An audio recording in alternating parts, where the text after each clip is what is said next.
Previously, we witnessed Adanna's world crumble when she discovered her husband, Femi, had secretly married another woman and given the names of their unborn children to his second wife's children. She reclaimed her properties, ended the toxic marriage, and walked away with strength. But life didn't end there. This is a continuation of her journey, a story of healing, justice, and unexpected restoration. After leaving Femi, Adanna moved into her second home, a beautiful, quiet duplex in Lekki Phase 2. At first, the silence felt heavy. The nights were long. The memories were sharp. But slowly, she began creating a new life. She filled her living room with indoor plants. She redecorated her bedroom in soft pastels. She started therapy, something she had never considered before. Her therapist told her, "Pain reshapes us, but you decide whether it reshapes you for good or for destruction." Adanna chose good. She also leaned deeper into her faith. Every night, she prayed for peace and guidance. Not revenge, just peace. Meanwhile, Femi's life was changing dramatically. The second marriage was not the paradise he imagined. Shewa, now with 3 children, felt overwhelmed and abandoned. Femi could no longer hide the pressure. School fees, hospital bills, rent, groceries, everything piled up. And because Adanna had removed the names from the properties, Femi had nothing to fall back on. He returned home one day and found a court notice. He was summoned for bigamy and concealment of marriage records, a charge that could place him behind bars. Shewa shouted, "You didn't tell me you were still married." Femi stammered, I thought you would never find out." The same sentence he told Adanna. The same excuse. The same mistake. The court hearing was intense. Adanna sat calmly in a simple black dress. Femi arrived sweating, trembling. Shewa sat behind him, holding her crying baby. The judge listened to all testimonies and proclaimed, "Mr. Femi, you deceived your legal wife, engaged in a second marriage illegally, and attempted property fraud. This court will not overlook your actions." Femi received a heavy fine, mandatory child support, a restraining order, a forfeiture of joint marital investments. His life changed instantly.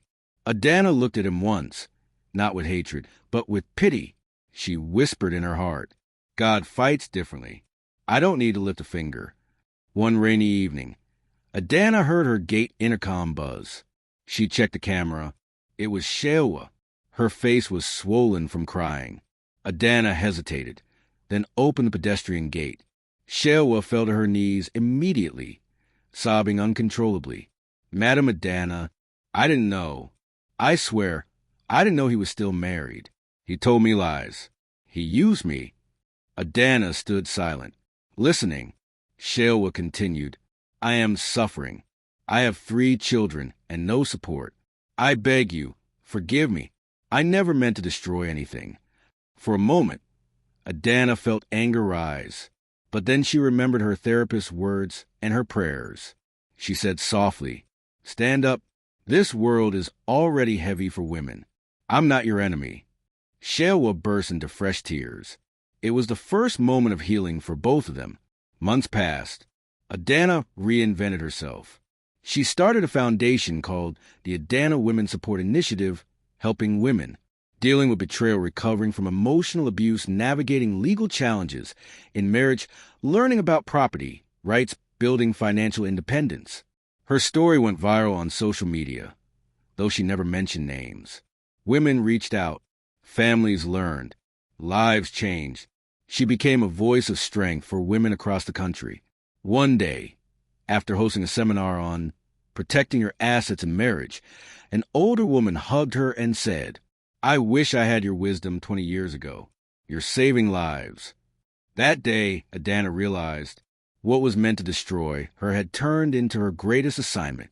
2 years passed. Adanna became emotionally stronger, financially stable, and spiritually grounded. Then something happened, something she had long given up on. She felt ill for a few days. Her doctor ordered a test. She expected a random infection, but the doctor walked in with a smile and said, "Madam Adanna, you're pregnant." She froze. Her heart stopped. Pregnant? After all these years? After everything? Now, tears poured down her cheeks. She knelt on the hospital floor, crying and laughing uncontrollably. It was a miracle, a true miracle. And in her heart, she whispered, "Welcome, my miracle." She chose a name, not because of Femi, but because God had restored her joy. When the news reached Femi, he rushed to her house. He banged on the gate, crying and begging, "Adanna, please. I'm sorry. Please forgive me. Take me back. Let me be part of this child's life." She watched him through the gate camera, calm, silent, strong. Then she spoke through the intercom. "Femi, forgiveness is not the same as access. You lost this privilege the day you broke the covenant." She turned off the intercom, walked back inside, and never looked back. Adanna eventually gave birth safely to a healthy baby girl. The real miracle. Her story teaches powerful lessons. 1. Never tie your future to someone else's loyalty. Protect yourself first. 2. When acquiring property, use your legal name. 3. Betrayal doesn't end your life. Sometimes it redirects it. 4. Forgiveness is for your peace, not for reconnection. 5. God's timing is truly perfect. Even when everything falls apart, restoration can still come.